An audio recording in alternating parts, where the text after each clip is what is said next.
L'intelligence artificielle impose de nouvelles habitudes dans la gestion du monde et des affaires. Le Cameroun traîne à s'arrimer malheureusement aux nouvelles technologies malgré l'abondance des matières grises Made in 237 mises à la disposition d'autres puissances. Pourquoi ce retard high-tech? Comment rendre plus pratique la digitalisation et quelles sont les offres disponibles?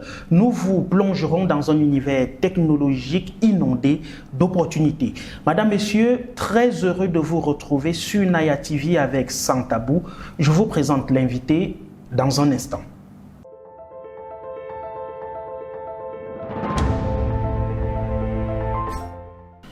Yvan Tayo, bonjour. Bonjour Bankamga. Merci de répondre à l'invitation de Naya TV. Bienvenue sur Sans Tabou. Merci beaucoup. Tout le plaisir est pour moi. Alors, vous êtes architecte Salesforce. Exactement. Qu'est-ce que ça signifie? Alors, architecte Salesforce, déjà, il faut savoir que Salesforce est une entreprise, c'est un système, c'est un écosystème, mais qui aide les entreprises de manière générale à se digitaliser. À la base, il s'agit d'un écosystème ou alors d'une plateforme qui aide les entreprises à mieux manager leurs relations avec leurs clients, mieux manager leur processus interne et à mieux manager tout ce qui est communication avec leurs clients. Ça, c'est dans le virtuel, l'intelligence artificielle, la digitalisation. Exactement. En fait, ce qu'il faut savoir aussi sur l'entreprise Salesforce, c'est que c'est l'un des pionniers dans le monde de la digitalisation. Ils ont déjà, au milieu des années 90, commencé à expérimenter faire certaines expériences dans le monde de l'IA qui se sont développées plus tard et dont ils sont en train de voir les résultats à l'heure où on parle. Vous êtes donc architecte Salesforce. Je rappelle que vous êtes Camerounais, vous vivez à Zurich en Suisse. Exactement. Et vous êtes CEO, président directeur général de Itayo Holding. Exactement. Vous êtes également CEO de Flash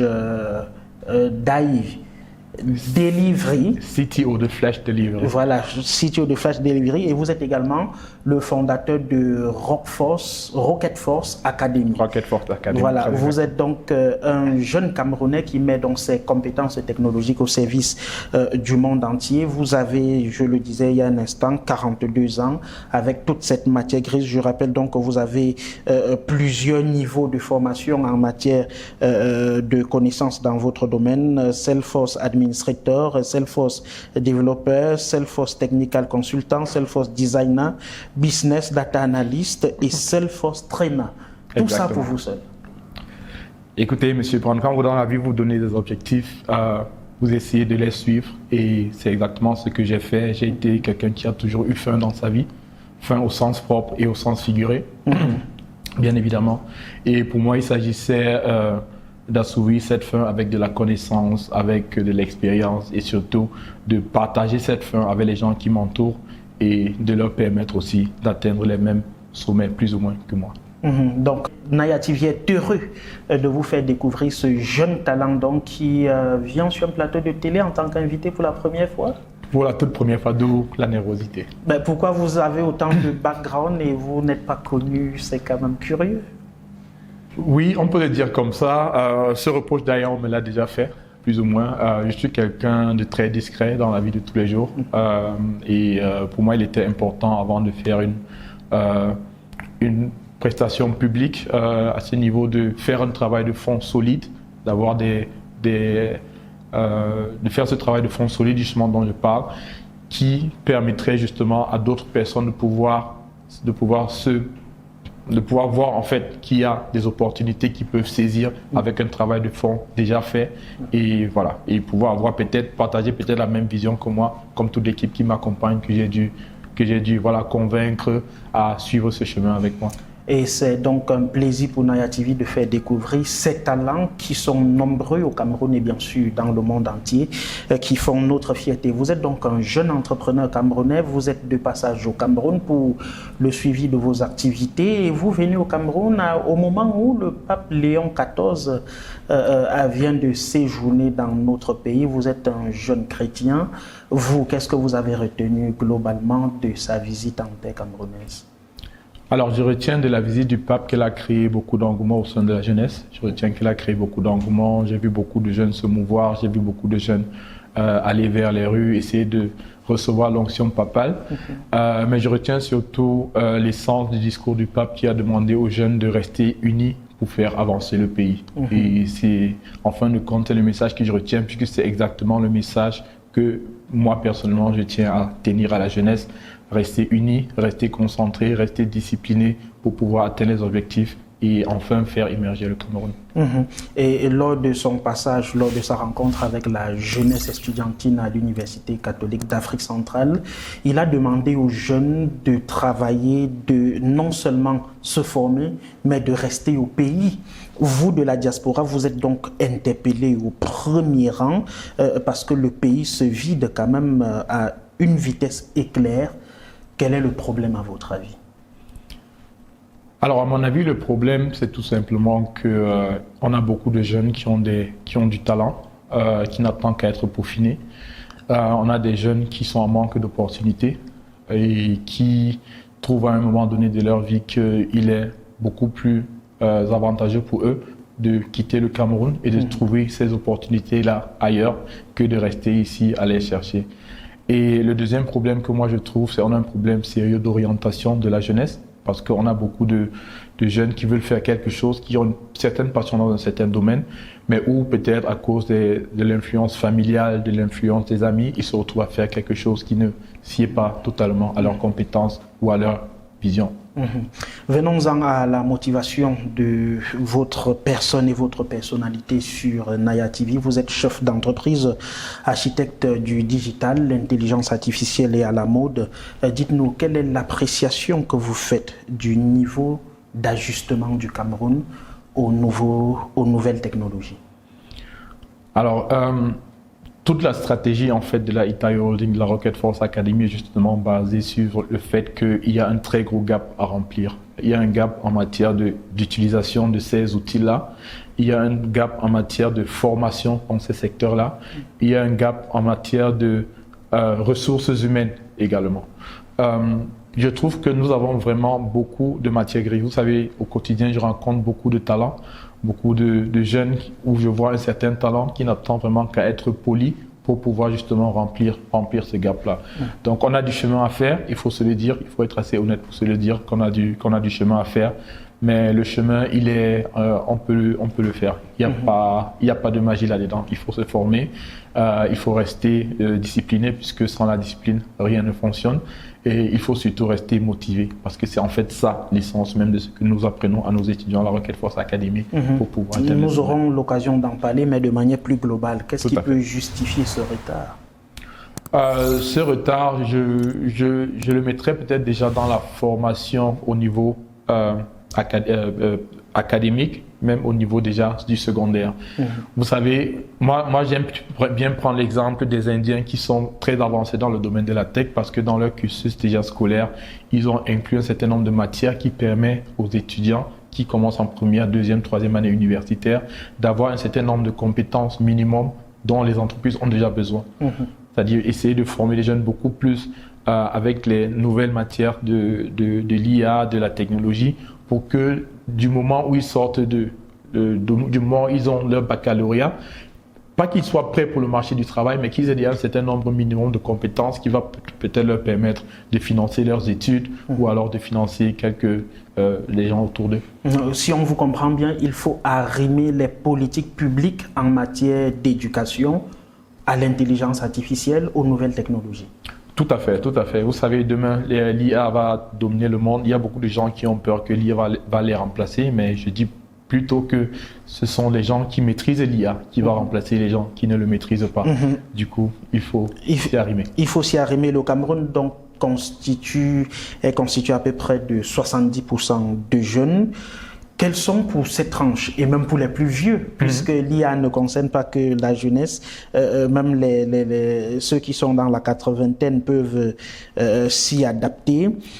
Quelles sont les opportunités qu'offre cette digitalisation aujourd'hui? Beaucoup en parlent sans forcément cerner l'importance même de l'intelligence artificielle.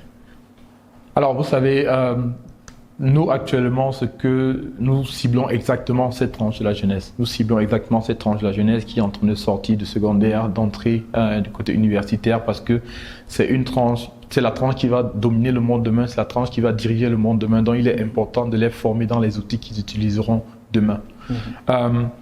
De toute façon, je suis persuadé qu'avec avec un modèle de formation établi, comme nous le faisons actuellement, avec un modèle de formation structuré, nous pouvons vraiment amener cette jeunesse à comprendre les opportunités. Les opportunités, elles sont nombreuses. Les opportunités, elles sont autant techniques. Vous pouvez être administrateur, vous pouvez être architecte, je le souhaite à beaucoup d'entre vous, vous pouvez être architecte, mais si vous n'êtes pas trop technique, vous pouvez aussi devenir project manager, c'est-à-dire qu'une entreprise peut vous recruter juste pour manager son projet de digitalisation.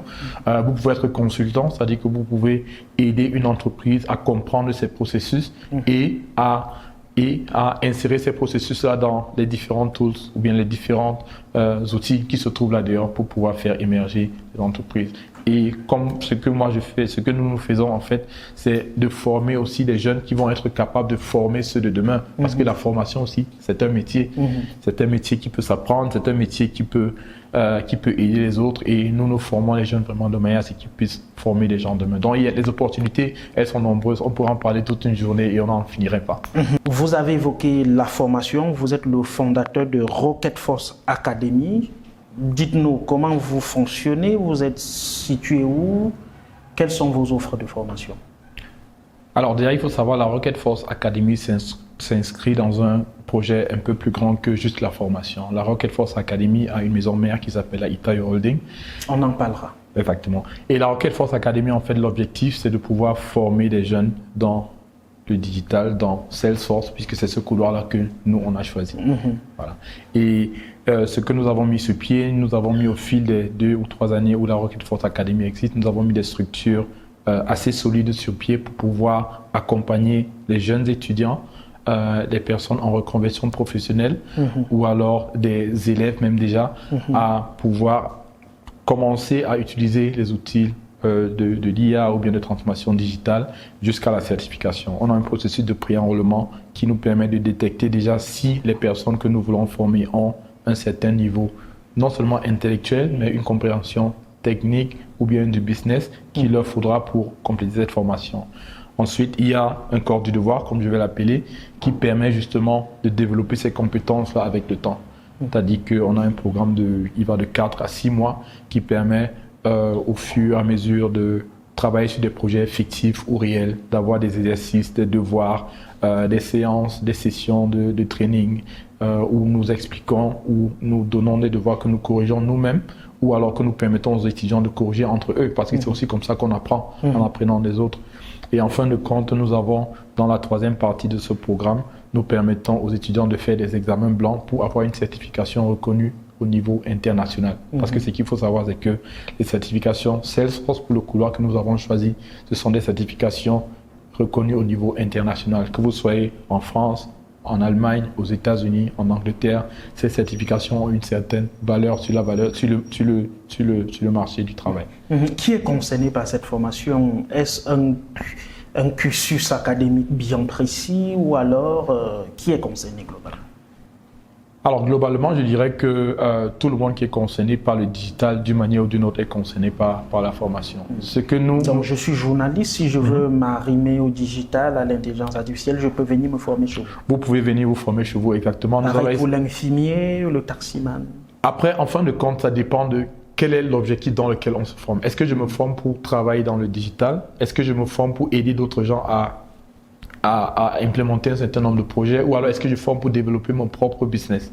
Vous savez, et en fonction maintenant des objectifs que vous avez, nous vous créons un programme de formation. Parce que celui qui se forme pour devenir administrateur demain, administrateur c'est celui qui va faire l'implémentation, il ne reçoit pas la même formation que celui qui en fin de compte n'a besoin que de cliquer pour savoir si son business est OK ou pas.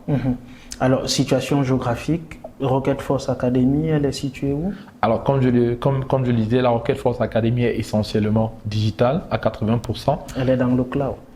Elle est dans le cloud à 80%, mais le siège social se trouve à Elikitsono. À Elixono à Yaoundé. Exactement. Alors, comment est-ce que vous faites tourner vos équipes puisque vous formez au Cameroun, en Suisse, en Côte d'Ivoire? Comment est-ce que vous vous entourez pour faire tourner cette académie? Déjà, je suis entouré par une très belle équipe qui comprend la vision que j'ai, à qui j'ai pu vendre la vision que j'ai. Et deuxièmement, c'est exactement ce que nous voulons vendre. Nous voulons permettre aux gens de comprendre que vous n'avez pas besoin d'être sur place pour vous former. Vous n'avez pas besoin d'être sur place pour faire avancer un certain nombre de choses dans votre business. Vous pouvez le faire de partout, du moment où vous savez comment utiliser les outils qui vous sont disponibles pour le faire. Donc nous avons décidé, c'est une décision vraiment prise de manière voulue. Ça, c'est une décision voulue pour le moment, puisque ça permet aussi de discipliner les étudiants et les apprenants que nous accueillons au sein de la Rocket Force Academy. Et comme je l'ai dit, une ou deux fois par mois, nous organisons des séances ou alors des challenges où nous essayons de découvrir de nouveaux talents. Et là, on le fait sur place. Et pour ça, nous avons des partenaires qui nous aident aussi avec des locaux vraiment adéquats et une infrastructure adéquate. Alors, depuis 2, bientôt 3 ans que Rocket Force Academy existe, qu'est-ce que vous avez apporté de concret dans l'univers digital? Qu'est-ce qui fait votre fierté à date? Alors, si vous parlez de fierté, je vais dire que je suis vraiment fier d'avoir formé la plus jeune Salesforce certifiée professionnelle de ce pays. C'est quelque chose qui m'émeut un peu. C'est quelque chose dont je suis particulièrement fier. Mais au-delà de ça, je crois que j'ai réussi à faire changer des trajectoires d'un certain nombre de personnes qui voient vraiment la vision que j'ai.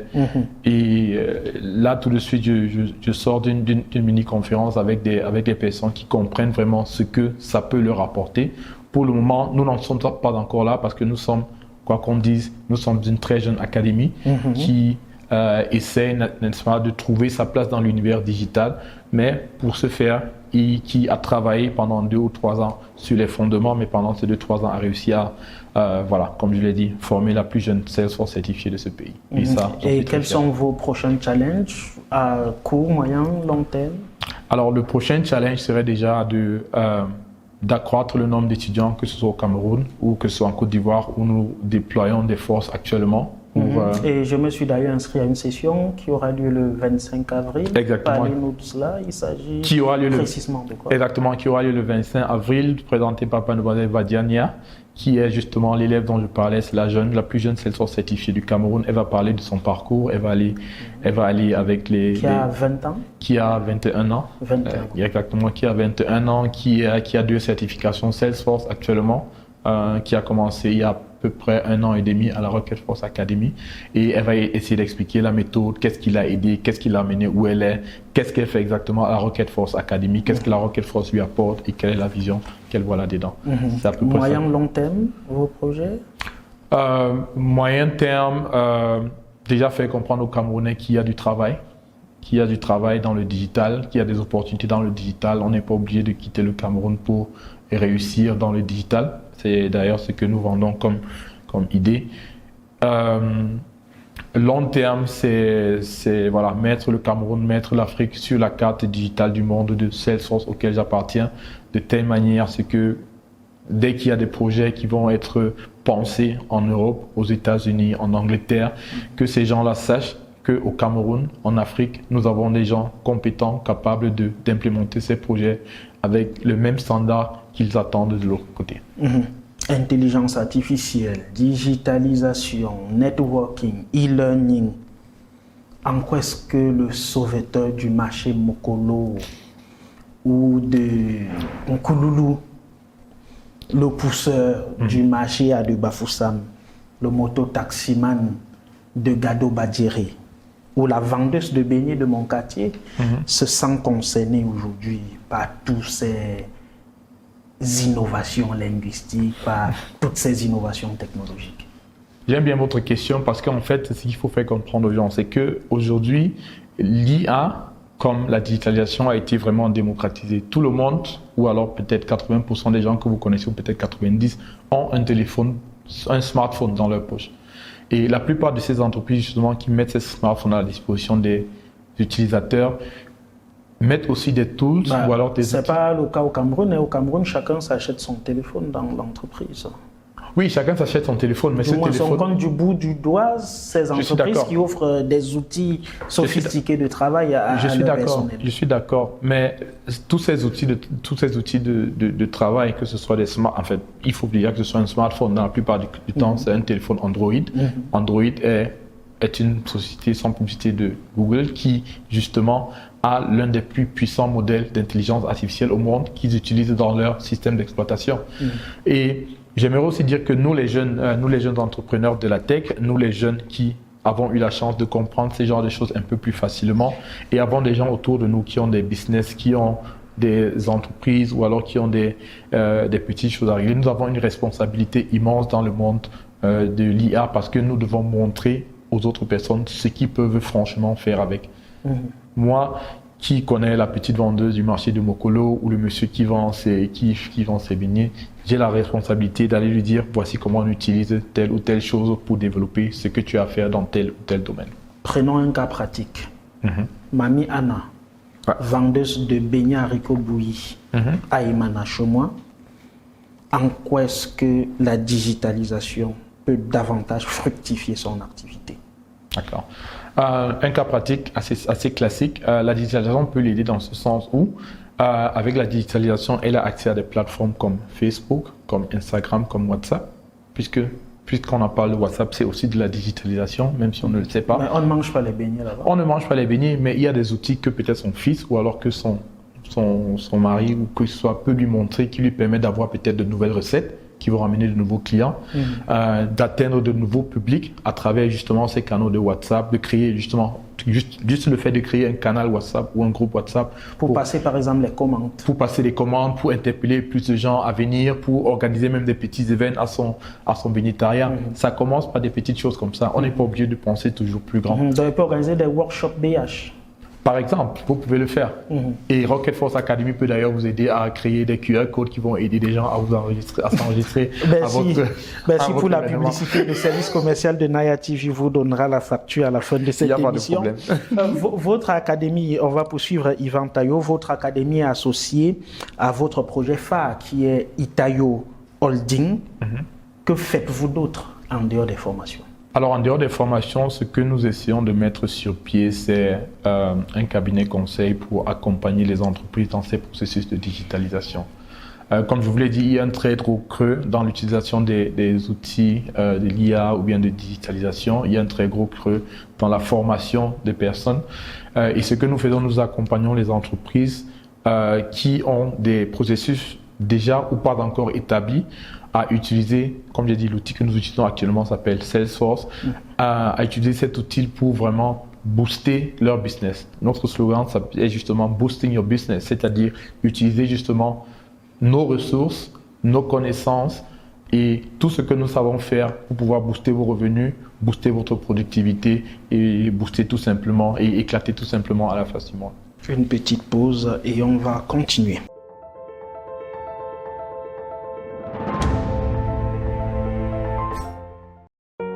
Mesdames et messieurs, chers clients, bienvenue à l'hôtel Le Quai d'Orsay plus Sarles. Vous venez d'horizons divers et vous avez besoin d'un cadre calme, sécurisé et classe. L'hôtel Le Quai d'Orsay met à votre disposition un cadre idéal et sain pour tous vos problèmes de détente et de discrétion.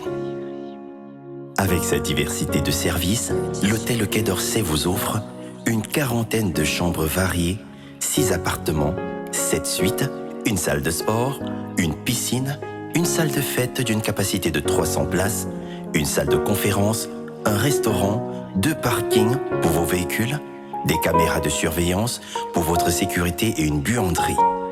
Sans oublier des navettes de service, le tout bien équipé et standardisé.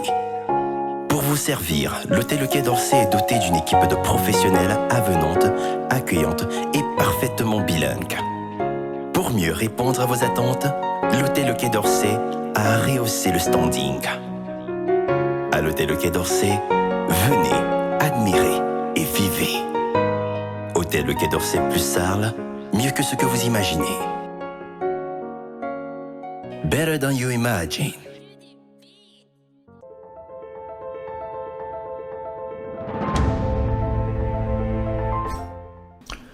Vous regardez Sans Tabou sur Naya TV avec notre invité qui est un architecte Salesforce. Il s'appelle Yvan Tayo, CEO de Itayo Holdings, situé au Cameroun et à Zurich en Suisse. Monsieur Tayo, en quoi est-ce que vos entreprises et tous les projets que vous venez de mentionner sont capitaux pour un pays comme le Cameroun où l'on peine encore à manger, où on a encore de la peine à obtenir de l'électricité? Nous tournons par exemple cette émission avec un conditionnement énergétique puisque on a eu une interruption à quelques minutes du lancement de notre production. On n'a pas des soins de santé de qualité. En quoi est-ce que vos projets sont utiles aux Camerounais dans leurs conditions actuelles? Alors, en gros, je vais essayer de répondre à votre question le plus simplement possible. Notre mission première, ou alors l'un de nos objectifs, c'est de réduire le chômage. Parce que je suis persuadé qu'avec les outils que nous mettons, avec les projets que nous mettons sur pied, avec les outils que nous apprenons aux gens à utiliser, nous créons de nouvelles niches de travail, nous créons de nouvelles opportunités de travail, nous faisons même peut-être découvrir des niches qui n'existaient pas ou alors qui étaient enfouies sous le sol jusqu'ici. L'objectif primaire ou l'un des objectifs primaires, c'est de réduire le chômage pour permettre aux Camerounais de pouvoir s'alimenter eux-mêmes, de pouvoir se soigner eux-mêmes et de pouvoir, en cas justement de coupure d'électricité, comme vous l'avez évoqué, de pouvoir se permettre de financer un groupe électrogène ou du solaire au-dessus de leur maison pour ne pas en souffrir. Alors, je rappelle quand même que l'intelligence artificielle, c'est de gros data centers qui sont énormément budgétivés en matière de consommation d'énergie. Et on a vu des pays qui se servent, n'est-ce pas, de la chaleur et l'énergie produite par les data centers pour pouvoir alimenter des maisons et déjà des quartiers dans des pays les plus développés. Et comment donc, Yvan, on arrime le Cameroun à la digitalisation du moment où le taux de pénétration d'Internet, du numérique, reste extrêmement faible? Le taux reste extrêmement faible, mais déjà il est là. Ça déjà, il faut reconnaître que dans une certaine mesure, c'est déjà un début. S'il n'était pas complètement là, je ne serais pas assis aujourd'hui en face de vous. Il est déjà là, ça veut dire qu'il y a un certain endroit où on peut commencer. Après, ce n'est pas encore parfait. Et je parlais de responsabilité des entrepreneurs de la tech, dont je fais heureusement partie aujourd'hui. Nous avons plus ou moins cette responsabilité-là de mettre un certain nombre de personnes autour de la même table et de repenser ce pays différemment. De repenser comment est-ce que nous pouvons utiliser nos connaissances, notre expérience pour pouvoir rendre accessible peut-être Internet ou d'autres choses aux personnes qui n'y ont pas encore accès. Nos dirigeants demandent sans cesse aux talents tels vous, il faut le reconnaître, de rentrer et s'installer partiellement, c'est le cas chez vous, ou définitivement, ce n'est pas encore le cas au pays.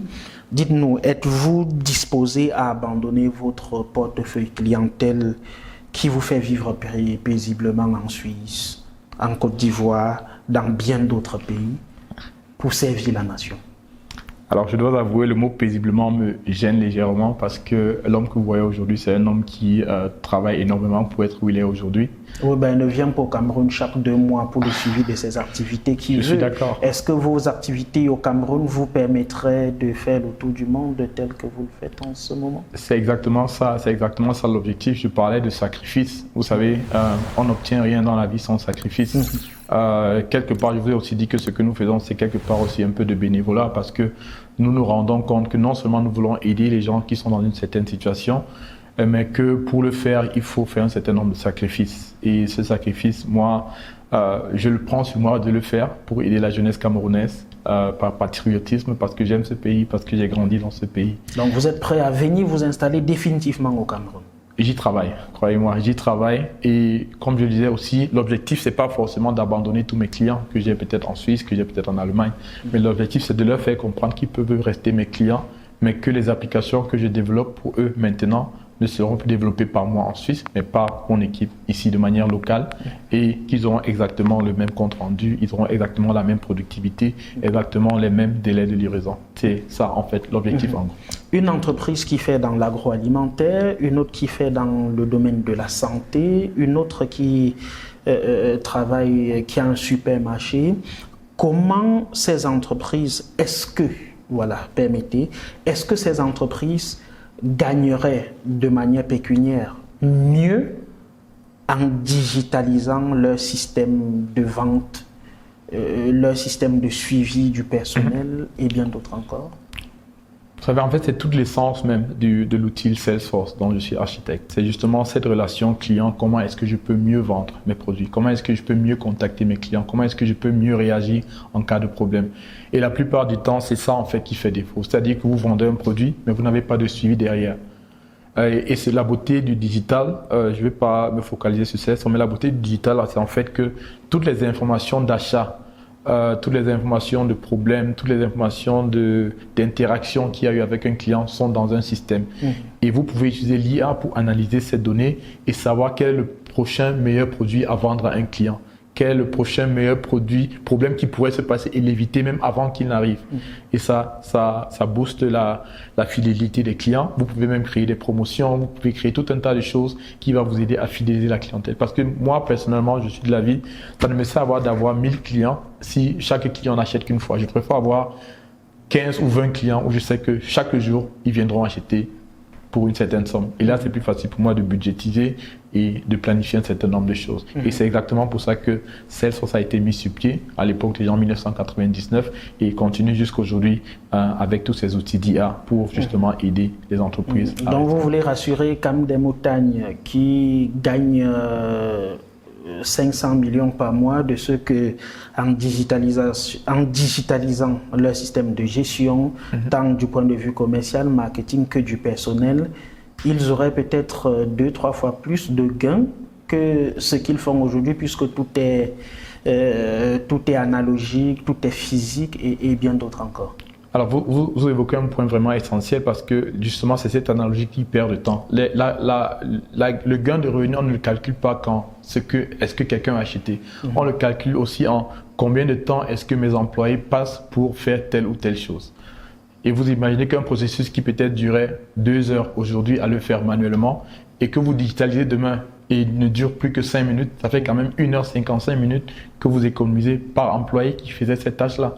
C'est 1h55 minutes par jour que cet employé peut utiliser pour faire autre chose, pour travailler sur des tâches beaucoup plus stratégiques qui vont vous permettre peut-être d'avoir plus de clients, qui vont vous permettre d'avoir plus de ventes, etc.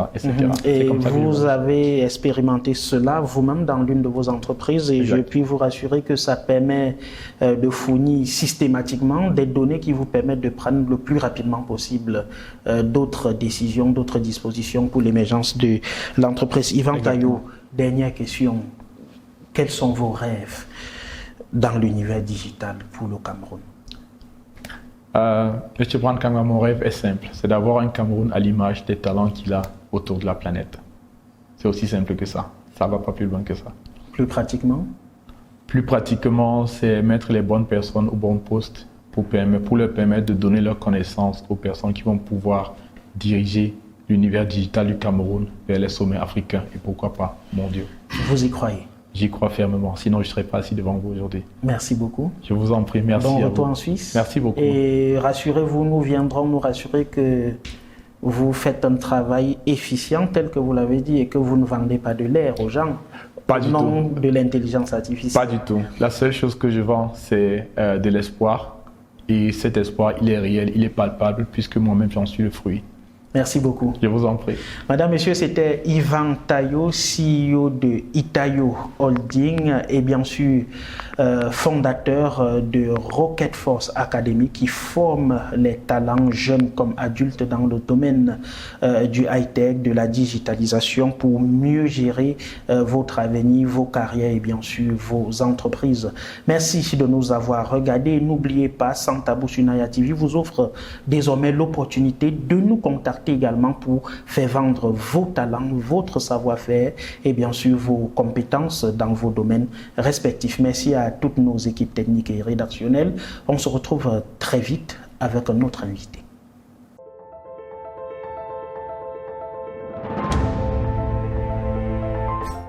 Vous rêvez d'une nouvelle maison, d'un investissement sûr ou de simplifier la gestion de vos biens? Mapiol est la solution. Grâce à nos services adaptés à vos besoins, Mapiol vous accompagne à chaque étape de votre projet immobilier. Mapiol, c'est aussi la plateforme immobilière entièrement digitale qui s'adapte à vos préférences et à vos sélections pour vous recommander des propriétés qui répondent le mieux à vos critères. Avec Mapiol, simplifiez-vous la vie en bénéficiant de nos différents offres et services immobiliers, notamment l'achat, la vente, la construction, la location, le financement et l'investissement. Bénéficiez également d'un accompagnement juridique expert pour sécuriser vos transactions et déléguer la gestion de vos biens en toute confiance. Également, simplifiez vos démarches administratives grâce à notre expertise. Mapiol, c'est la solution globale, accessible et transparente à tous vos besoins immobiliers. Mapiol, l'immobilier en un clic.